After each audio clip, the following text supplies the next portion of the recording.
Welcome to the Warframe weapon Encyclopedia, where today we're checking out the Bronco Prime. Now, since this is a prime weapon, the only way to get it is to assemble it from its prime parts, which you can either get yourself by opening specific relics or by buying the parts from other players. But since relics are rotated in and out quite frequently, I will leave a link to the official Bronco Prime Wikipedia website in the video description so you can check it out to see which relics you want to go for or if they're even available at the time of you watching this video. The Bronco Prime is a Mastery Rank 4 semi-automatic secondary shotgun that actually does quite a bit of damage per shot, most of which is impact with just a little bit of puncture and slash on the side. And other than that, it has pretty low crit chance, but very good status per pellet, especially considering that you're firing 7 pellets by default, which then gets scaled up by adding multi-shot. It is also horrendously, and I do mean horrendously, inaccurate, so even though the fall-off range is slightly better than on the standard Bronco, here it starts at 9 meters, which is about this far away from the wall, you can't really take advantage of it without missing most of your pellets.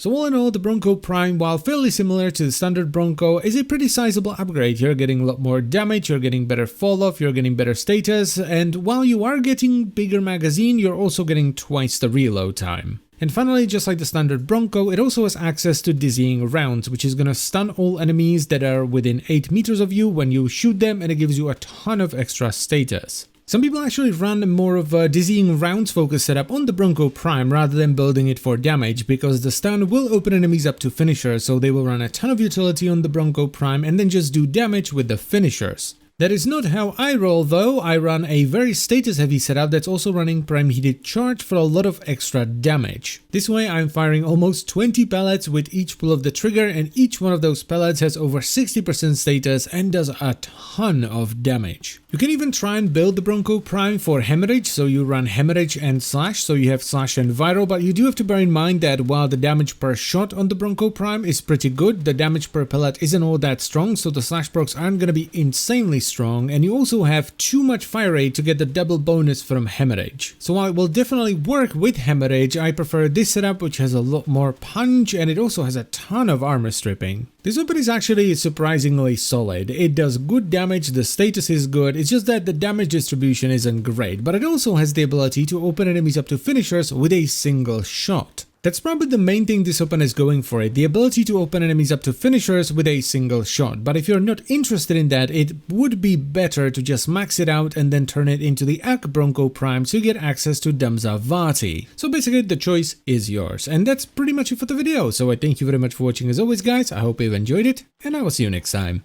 Bye bye.